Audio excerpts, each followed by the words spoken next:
रे बियाह छनि 14 भुवन भेला शोर हे 14 भुवन भेला शोर हे शुभ सगुन बर बसहा सवार एला राजा हेमंत दर बार हे राजा हेमंत दर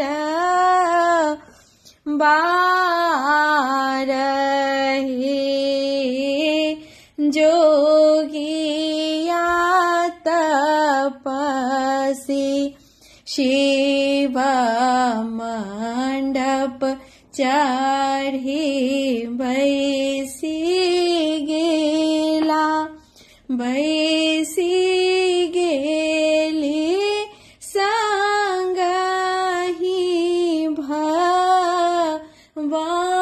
भवानी हे बैसी गेली शिव पट रानी हे पूरा बाकासहि सोमा न बहु बरसल पश्चिम बाह ये बतास हे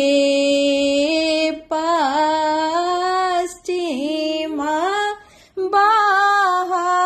ये बतास हे उत्तर चहु दिस आजन बाजन दक्षिण में पितरक आशीष हे दक्षिण में